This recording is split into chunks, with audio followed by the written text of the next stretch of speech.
नमस्कार दोस्तों, स्वागत है आप सभी का अंकित गढ़वाल यूट्यूब चैनल पर। इस वीडियो में हम बात करेंगे टाइम मैनेजमेंट के बारे में। टाइम मैनेजमेंट आज के टाइम में बहुत ज़रूरी है। अक्सर हम देखते हैं कि हम सबको दिन में 24 घंटे मिलते हैं, लेकिन कभी कभी ऐसा लगता है कि 24 घंटे कम रह गए, हमारे काम अधूरे रह जाते हैं, नहीं हो पाते ऐसे उस टाइम में। तो हम ये देखते हैं कि थोड़ा और टाइम मिल जाता तो ये काम कंप्लीट कर लेते हैं। जैसे हम आज के टाइम में हर कोई ये बोलता है कि यार अभी टाइम नहीं है, यार आज टाइम नहीं है। ये सब क्यों हो रहा है? क्योंकि हम टाइम मैनेज नहीं करना जानते हैं, हम टाइम मैनेज नहीं करते हैं। आज के टाइम में टाइम किसी के पास नहीं है। आज के टाइम में टाइम की कमी है। हम टाइम मैनेज करना सीखते हैं। डॉक्टर सुधीर दीक्षित की एक छोटी सी बुक है टाइम मैनेजमेंट नाम से, जिसमें 125 पेज हैं। मैंने पर्सनली उस बुक को अपनी लाइफ में रीड किया है। रीड करके उसको मैंने मेरी लाइफ में अप्लाई किया है, तो मुझे एक अच्छा पॉजिटिव रिस्पॉन्स मिला है उस बुक से। तो हम इस बुक में 30 अलग अलग पॉइंट्स देके टाइम मैनेज करना सिखाया गया है। हम इन 30 पॉइंट्स में से हम इस वीडियो में 5 टॉपिक्स देखेंगे जो टाइम मैनेजमेंट के लिए बहुत अच्छे हैं।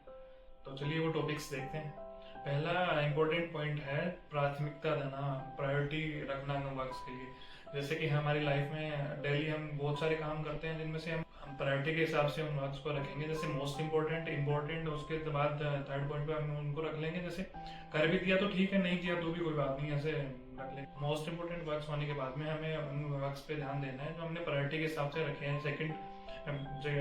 सेकंड पोजीशन पे जो हमने वर्क रखे हैं वो वर्क्स हम अब करेंगे। वो करने के बाद में हमें थर्ड नंबर पे जो वर्क्स रखे हैं, हमें देखते हैं कि हमारे पास टाइम बचा है, टाइम नहीं है। अगर है तो हम वो काम कर लेंगे, अगर नहीं है तो ऐसे वो हमने थर्ड नंबर पे वो वर्क्स रखे हैं जो कर भी लेंगे तो भी प्रॉब्लम नहीं है, नहीं करेंगे तो कल कर लेंगे। ऐसे दूसरा पॉइंट है टू डू लिस्ट बनाना। मतलब हमें दिन में कौन कौन से काम करने हैं, हम क्या क्या काम करेंगे, उनको सुबह उठ के लिस्ट के जैसे तैयार कर लेना।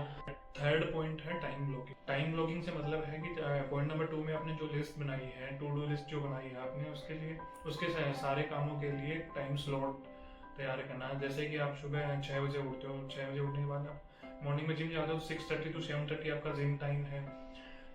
जिम से आने के बाद में 8 AM आपको नहाना हो गया। देन उसके बाद आप न्यूज़पेपर रीड करते हो, बुक बुक वगैरह रीड करते हो, वो हो गया। उसके बाद आपका 9 AM आपने ब्रेकफास्ट करना है।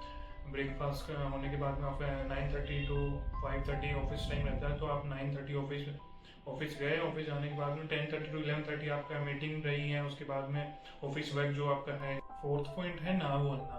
ना बोलना अगर आपने अपनी लाइफ में टाइम मैनेजमेंट भी नहीं करना है तो भी बहुत इंपॉर्टेंट रखता है, क्योंकि बोल के आप बहुत टाइम बचा सकते हैं। हाँ बोलना ये सबसे बड़ी प्रॉब्लम होती है 18 to 24 एज ग्रुप के अंदर, क्योंकि इस एज ग्रुप में इंसान अपने कहीं कॉलेज या फिर दोस्तों के ग्रुप में बैठा होता है, तो वहाँ कोई ऐसा काम हो रहा हो जैसे उसके लिए उसको बोला जाए, तो फिर वो ना नहीं कर पाएगा, क्योंकि उसको ये लगेगा कि मेरी यहाँ इज्जत कम हो जाएगी, उसको ये लगेगा कि मेरी रेस्पेक्ट ग्रुप में कम हो जाएगी अगर मैंने ना बोल दिया तो एक एग्जांपल देता हूँ। 2 दोस्त थे, जिनमें से एक दोस्त को शहर से बाहर कोई काम होता है, उसके लिए जाना पड़ेगा, तो उसको 2-3 घंटे लगेंगे। एक दूसरा दोस्त है जो घर पे ही है, भी वो स्टडी कर रहा है, तो ये पहला दोस्त जिसको बाहर जाना है वो दूसरे दोस्त को फोन करेगा कि भाई आजा बाहर घुमा के लाता हूँ। तो ये अगर दूसरा बंदा उसको ना बोल देता तो ये अपने खुद की स्टडी के लिए इंपॉर्टेंट वर्क के लिए टाइम बचा लेता है। लेकिन ये अगर ना नहीं बोल पाता तो उस बंदे के साथ में बिना, उसका कोई काम नहीं है, काम के बावजूद दोस्त के साथ बाहर चला जाएगा। 2-3 घंटे जितने भी टाइम लगता है वो वेस्ट करके। पांचवा पॉइंट है डिस्ट्रैक्शन। डिस्ट्रैक्शन आपको एक एग्जांपल के थ्रू समझाता हूँ। जैसे आपके मोबाइल में एक नोटिफिकेशन आता है, आप उसको ओपन करते हैं, एक आधा 1 घंटे बाद में आपको पता चलता है कि आप सोशल मीडिया ऐप पे या फिर किसी गेम के अंदर है। तो आपने ये सोचा था कि अब जैसे आपने वो नोटिफिकेशन देखा, उसके बाद 1 घंटे बाद आप कहीं सोशल मीडिया पे रील्स वगैरह स्क्रॉल कर रहे हो या फिर कोई गेम खेल रहे हो, तो एक नोटिफिकेशन आने से आपका 1 घंटा वेस्ट हो गया। आपकी लाइफ में डिस्ट्रैक्शन का एक कारण मोबाइल भी है, क्योंकि जैसे भी आप कुछ कोई घर पे भी कुछ काम कर रहे हो, आपके पास मोबाइल है, अपने पॉकेट में रखा है, काम करते करते उस पर कुछ नोटिफिकेशन आया, कुछ भी आपने उसको ओपन करके देखा, तो फिर वो उसमें लग जाते हैं, आप काम करना भूल जाते हैं।